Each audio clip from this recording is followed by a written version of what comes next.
বাড়ির উঠোনে আম গাছের তলায় বাবার সঙ্গে বসে আছে রাজু, আর তার সাথে কথা বলছে। বাবা, তুমি আগেকার দিনে চালাক হতে পারো বই কি, কিন্তু আজকালকার দিনে চালাকির মানেটা হলো পয়সা আর মাথা দিয়ে পয়সা রোজগার করার একটা উপায়। তুমি তো শুধু চাষবাস নিয়েই পড়ে রয়েছো, তাই না?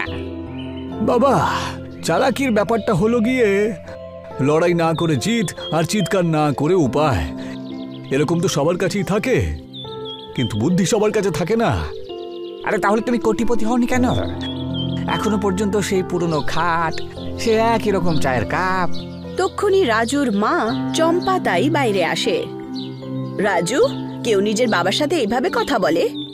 তোর বাবা গ্রামের অনেক লোককে সাহায্য করেছেন। ঠিক আছে মা, এবার তোমরা শুধু দেখতে থেকো। গ্রামে পিৎজার একটা রেস্টুরেন্ট খুলবো। আসল আইডিয়া কাকে বলে সেটা তোমাদের দেখাবো। গ্রামে পিৎজা?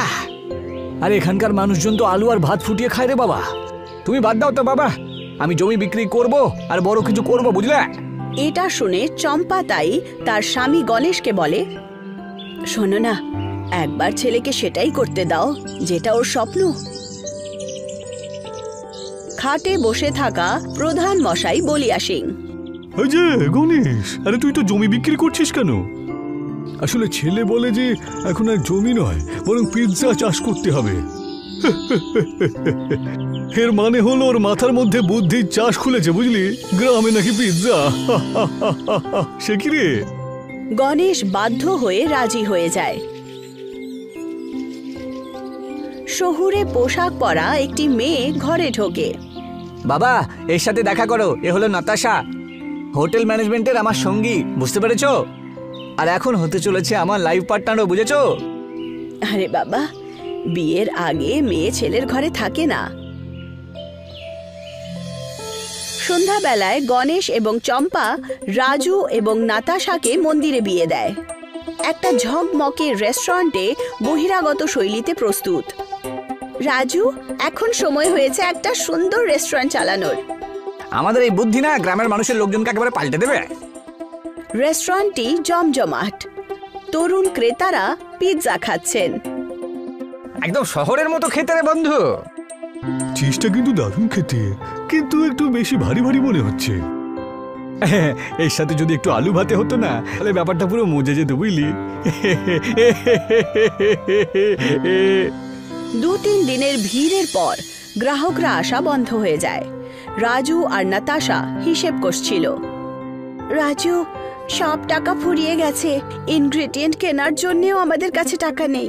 আরে রেস্টুরেন্টে তুমি সব টাকা লাগিয়ে দিয়েছো, এখন কি করব? রাজু, এখন টমেটো পনির কেনারও টাকা নেই। ওয়েটারকে কি করে টাকা দেব? আরে গ্রামের লোকেরা যে এতটা পিছিয়ে থাকবে আমি ভাবতে পারিনি। ঠিক তক্ষুনি রাজুর গ্রামের বলরাম একটা দুষ্টু হাসি নিয়ে আসে। কি হলো রে রাজু? তোর মুখ দেখে এরকম চিন্তিত মনে হচ্ছে কেন? কি হয়েছে কি? আরে কি আর বলবো বলরাম দাদা, বাবা জমিটা বিক্রি করে তোমারই জমিটা কিনেছিলাম আমরা।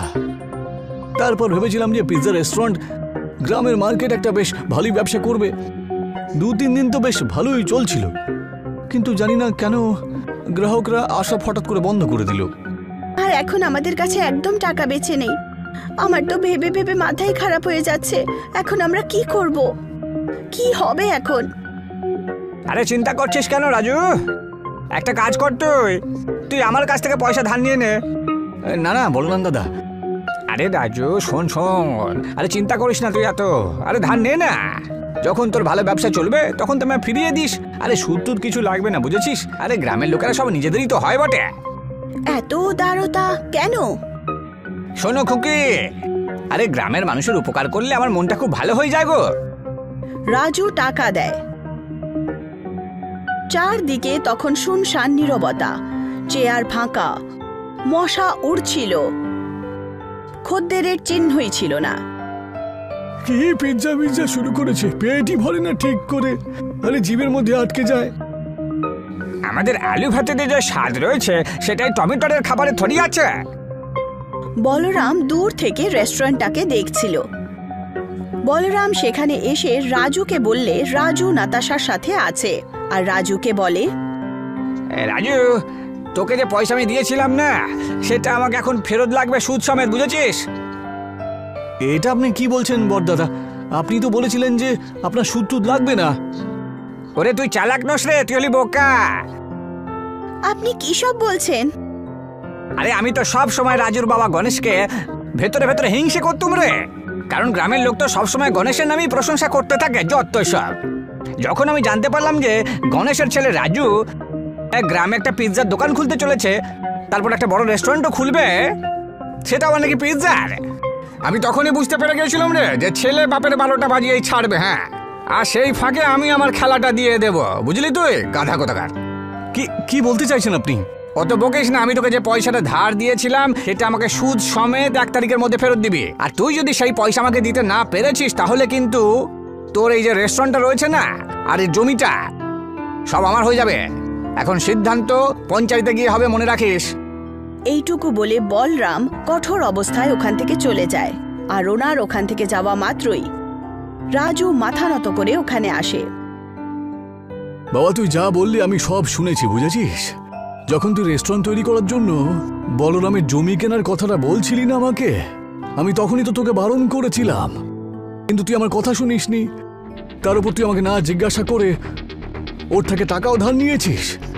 ওরে, তোকে যে আমি কতবার বলতে চাইছিলাম যে বলরাম ভেতরে ভেতরে আমাকে নিয়ে প্রচুর হিংসে করে, ও তোর ক্ষতি করেই ছাড়বে, কোনো ষড়যন্ত্র করেছো বেটা।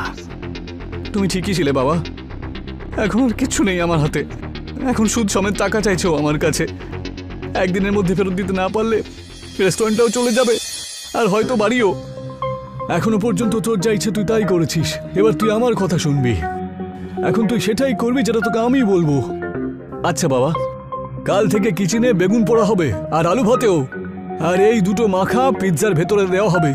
নাম হবে ভর্তা পিৎজা। কিন্তু বাবা, এটা তো কেউ খাবে না, এই ভর্তাওয়ালা পিৎজা। আরে এটা গ্রাম রে, এখানে পিৎজা টিৎজা চলে না। কিন্তু ভর্তা সবাই চায়, তাই কি না? ওটা যদি ওর মধ্যে মিশিয়ে দিই না, তাহলে মন আর প্রশংসা দুটোই পেয়ে যাবো রে। ভর্তা পিৎজা তৈরি হয়। কুরকুরা বেস, বেগুনের ভর্তা, দেশি তড়কা আর ধনে পাতা। গ্রামের মমতা পিসি প্রথম স্বাদ টেস্ট করেন। আরে বাহ, যেরকম রুটিতে ভর্তা লাগানো হয়, কিন্তু মুচমুচে, মজা হয়ে গেল।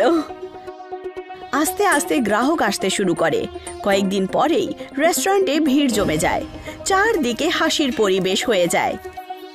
প্রতিটি টেবিলে পিৎজা খাওয়া হচ্ছিল। একদম বাড়ির মতনই খেতে বটে। পিৎজার যে দেশি রূপ হতে পারে, এটা আমি কখনো ভেবেই দেখিনি।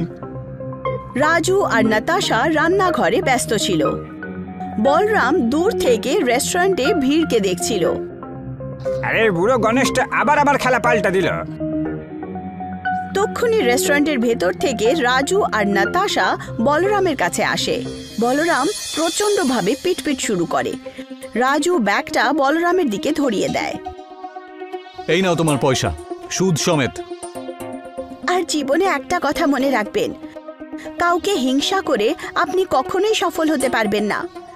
ঈর্ষান্বিত ব্যক্তি নিজেরই ক্ষতি করে ফেলে। এই কথা শুনে বলরাম মাথা নত করে ওখান থেকে চলে যায়। গণেশ খাটে বসেছিল। এমন সময় রাজুর মোবাইলের বেল বেজে ওঠে। হ্যালো, আগে এনডিটিভি থেকে? হ্যাঁ হ্যাঁ, ভর্তা পিৎজা বিলাপুর থেকেই শুরু হয়েছে। রাজু, দেখো, সোশ্যাল মিডিয়াতে একটা ফুড ব্লগার আমাদের ভিডিও দিয়েছে। দুজনেই হতবম্ব হয়ে যায়। এটি একটি বড় ঘটনা। গ্রামের সবাই জড়ো হয়। রাজু এবং নাতাশা মঞ্চে দাঁড়িয়েছিল এবং নিচে গণেশ আর চম্পাতাই রাজুর কাছে আসে। বাবু, এখন তুই বুঝতে পেরেছিস তো চালাকির মানে কি? হ্যাঁ মা, এবার বুঝতে পেরে গেছি। আসল বিজনেস হলো সেটাই যেটা মন থেকে করা হয়। আর বাবার থেকে বড় বিজনেস গুরু আমি আজ অব্দি কাউকে দেখিনি। এইটুকু বলে রাজু গ্রামের সবার দিকে তাকিয়ে বলে, আমার বাবা গণেশ প্রসাদ শুধুমাত্র একজন বুদ্ধিমান কৃষকই নন, উনি হলেন একজন ভিশনারি। আজকে ভর্তা পিৎজা যে জায়গায় দাঁড়িয়ে, সেটা ওনার জন্যই সম্ভব হয়েছে। হাততালিতে ফেটে পড়ে জনতা। গণেশ তখনও খাটে শুয়ে আছে। শিশুরা খেলতে খেলতে রেস্টুরেন্ট থেকে বেরিয়ে আসে। দূরে ভর্তা পিৎজার বোর্ড জ্বলজ্বল করছিল। পবন আর সোনু দুজন ভাই ছিল। তাদের মা মরার আগে পবনকে সোনুর দায়িত্ব দিয়ে গেছিলেন, কারণ পবন চতুর ছিল আর সোনু খুবই সোজা সরল। আমার বাচ্চারা, আমার অন্তিম সময় চলে এসেছে আর আমার সোনুর জন্য চিন্তা হয়। ও খুব সোজা সরল ছেলে, ওর জীবন কিভাবে কাটবে, আর তার ওপরে ও এক পা দিয়ে বিকলাঙ্গ। মা, তুমি এরকমটা কেন বলছো? সোনা, এক না একদিন তো সবাইকে যেতেই হবে। আমার সময় এখন চলে এসেছে। আমি তোর বাবার কাছে যাচ্ছি। পবন, সোনুর দায়িত্ব এখন তোর ওপরে ছেড়ে যাচ্ছি। আমাদের যে ক্ষেত আছে তার মধ্যে খেতি করিস তোরা, আর নিজের জীবন যাপন করিস, আর সোনুর ধ্যান রাখিস। এটা বলে সোনুর মায়ের মৃত্যু হয়ে গেল। সোনু খুব দুঃখ পেল। পবনেরও মায়ের যাওয়ার পরে খুব কষ্ট হলো, কিন্তু ও খুব খুশিও হলো যে ওর কাছে ক্ষেতের একটা ছোট্ট টুকরো চলে এসেছে, আর এখন ওর জীবন যাপন খুব ভালোভাবে হবে। মা তো চলে গেল, কিন্তু সব দায়িত্ব আমার কাঁধার ওপর চেপে দিয়ে গেল। এই ল্যাংড়া সোনুকে নিয়ে আমি কতদিন সামলাবো? আমারও পরিবার হবে, আমারও বাচ্চা হবে। আমি সারা জীবন ধরে একে সামলে নেবো নাকি? না, আমি এরকমটা হতে দেবো না। পবন ভাবছিল যে ও সোনুকে নিজের থেকে দূরে কিভাবে করবে। তক্ষুনি ওর শয়তানি মাথায় একটা বুদ্ধি এলো, আর ও সোনুকে আওয়াজ দিল, দেখ সোনু, মা আমাদের ছেড়ে চলে গেছে, এখন তোর দায়িত্ব আমার কাঁধে। এত বড় একটা ক্ষেত, সেটা আমি কিভাবে একা সামলাবো? আমি তো খেতেও করতে পারি না। এত বড় ক্ষেতে আমি চাষবাস করব কি করে? সেটা তো আমি করতেও পারি না। তার কারণ আমি মায়ের সঙ্গে কোনোদিন চাষবাস দেখেইনি। তুই সব সময় মার সঙ্গে থাকতিস।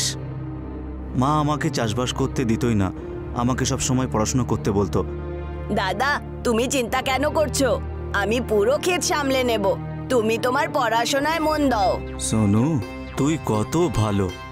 তুই চাষবাদের দায়িত্ব নিয়ে আমার মাথার ওপর থেকে অনেক বড় একটা চাপ সরালি। তুই জমি জমা সামলা, আর আমি পড়াশোনার দিকে মন দিই। তুমি নিশ্চিন্ত হয়ে যাও, আমি এখন খেতে যাচ্ছি। সোনু কড়া রোদে খেতি করতে শুরু করে। ও খেতে ছোলার ডাল আর আটার চাষ করে, যা খুব ভালো ফসলের রূপে রূপান্তরিত হয়। তাকে দেখে সোনু খুব খুশি হচ্ছিল, কারণ ওর পরিশ্রম এখন কাজে লাগবে। ও দৌড়ে দৌড়ে পবনের কাছে যায়। আরে আস্তে আয়, এত ব্যস্ত কিসের? এমন কি ঘটনা ঘটলো যে তুই এত জোরে জোরে আসছিস? এমনিতে তো চলতেও পারে না, আর এখন দেখো হাওয়ার বেগে চলে আসছে। দাদা, এত সুখবর এনেছি। দেখো, আমার পরিশ্রম কাজে লেগেছে। দেখো ফসল কত সুন্দর হয়েছে, একদম সোনার মতো হাওয়ায় বইছে। ছোলার ডাল আর আটার ফসল খুব ভালো হয়েছে দাদা। তাই নাকি? সত্যি সত্যি? পবন যখন খেতে আটা আর ছোলার ডালের ফসল দেখল, তখনও খুব খুশি হলো, আর তার মনে লোভ চলে আসে। এই সোনু যদি এখানে থাকে, তাহলে এর অর্ধেক ভাগ আমাকে দিতে হবে। আমি অল্প কিছু ছোলা আর গম দিয়ে একে তাড়িয়ে দিই। দেখ সোনু, তুই অনেক পরিশ্রম করেছিস, এটা খুব ভালো কথা। আমি কতদিন তোর বোঝা বইব? তুই তোর ভাগের ছোলা আর গম নিয়ে তুই এখান থেকে বেরিয়ে যা। দাদা, তুমি এরকম কেন বলছো? মা তোমাকে আর আমাকে একসাথে থাকতে বলেছিল। মা এখন এই দুনিয়ায় নেই, তাই তুইও এখন আমার জীবন থেকে চলে যা। পবন সোনুকে ধাক্কা মেরে ওখান থেকে বার করে দেয়। সোনু দুঃখিত মনে একটা নদীর পাড়ে গিয়ে বসে যায়। তক্ষুনি ওর বন্ধু অনিল ওর কাছে আসে আর ওকে ওর উদাসীর কারণ জিজ্ঞাসা করে। সোনু সমস্ত কথা অনিলকে বলে। অনিল তার দুঃখ শুনে তাকে নিজের সাথে বাড়িতে যেতে বলে। বন্ধু, আমি আমার ভাইয়ের কাছে এরকমটা ভাবিনি। আমাকে বাড়ি থেকেই বার করে দিল। এখন আমি এই পৃথিবীতে কার সঙ্গে থাকবো? এই এক মুঠো আটা আর এক মুঠো ছোলার ডাল নিয়ে আমি জীবন কি করে কাটাবো? ভুল তো এমনিতে দাদারও নেই। আমার মতো বিকলাঙ্গ আর কম বুদ্ধি ছেলেকে নিজের সাথে কে রাখবে বল? আরে চিন্তা করছিস কেন? তোর মাথায় বুদ্ধি নেই সেটা না, আসলে তুই হলো সরল, আর সবাই সবাইকে ঠিকভাবে চিনতে পারে না যে সে কি পারে। কিন্তু আমি করবই বাকি। তুই চিন্তা করিস না, আমার বাড়িতে চল, আমার মা আজকে ডাল ভাত বানিয়েছে, চল খুব মজা করে খাবি। সোনুর অনেকবার বারণ করা সত্ত্বেও অনিল সোনুকে নিজের সাথে নিজের বাড়ি নিয়ে যায়, আর বাড়িতে নিয়ে যাওয়ার পর তাকে খাবার দাবার খাওয়ায়, যা সোনু খুব পছন্দ করে। এটা তো খুবই ভালো, মনে ইচ্ছে হচ্ছে শুধু খেয়েই যাই। আমি এত দারুণ খাবার কোনো দিন খাইনি। আমার মাথায় একটা বুদ্ধি এসছে, তুই ডাল আর এই গম দিয়ে একটা ভালো কিছু রেসিপি বানাচ্ছিস না কেন? মানে আমি এরকম করতে পারবো? আমার কাছে তো কোনো জায়গাও নেই। তুই এর চিন্তা করিস না, আমি তার ব্যবস্থা করে দেব। অনিল সোনুর সাহায্য করে, আর তার সাহায্যের সাথে সোনু খাবার বানাতে শুরু করে, কিন্তু ওখানে কোনো গ্রাহক তার খাবার খেতে আসতো না। তখনই ওখানে একজন বুড়ি মা আসে আর তার কাছে খাবার চায়। মা, আজই দোকান শুরু করেছি, কোনো গ্রাহক আসেনি। আপনি হলেন আমার প্রথম গ্রাহক। আমি আপনার জন্য খিচুড়ি নিয়ে আসছি। কিন্তু সোনা, আজ তো তোমার ব্যবসার প্রথম দিন, তাই না? আর আমার কাছে তোমাকে দেওয়ার জন্য কিচ্ছুই নেই সোনা। আপনার কাছে তো অনেক দামি জিনিস আছে, আর সেটা হলো আপনার আশীর্বাদ। আপনি শুধু আমায় আশীর্বাদ দিন আর এই খিচুড়ি খেয়ে যান। বুড়িমা ওখানে বসে খিচুড়ি খেয়ে খুব খুশি হলেন, আর উনি নিজের ঝুলি থেকে একটু ছোলার ডাল বার করে, আমার কাছে তোমাকে দেওয়ার জন্য কিচ্ছু নেই, ব্যাস হ্যাঁ এই ছোলার ডাল আছে, এটাই আমার আশীর্বাদ ভেবে নিজের কাছে রেখে নাও আর নিজের খিচুড়িতে মিশিয়ে দিও। এইটুকু বলে উনি ওখান থেকে চলে যান। পরের দিন সোনু আবার খিচুড়ি বানাতে শুরু করে, আর ওই বুড়িমার দেওয়া ছোলার ডাল ওই খিচুড়িতে দিয়ে দেয়। খিচুড়ি তৈরি হওয়ার পর ওখানে গ্রাহকদের ভিড় জমা হয়ে যায়, আর বিকেল অবধি তার অনেক রোজগার হয়। কিন্তু সে তার আমদানিতে বিশ্বাসই করতে পারছিল না। আমার তো বিশ্বাসই হচ্ছে না, একই দিনে এত টাকা রোজগার করে ফেললাম।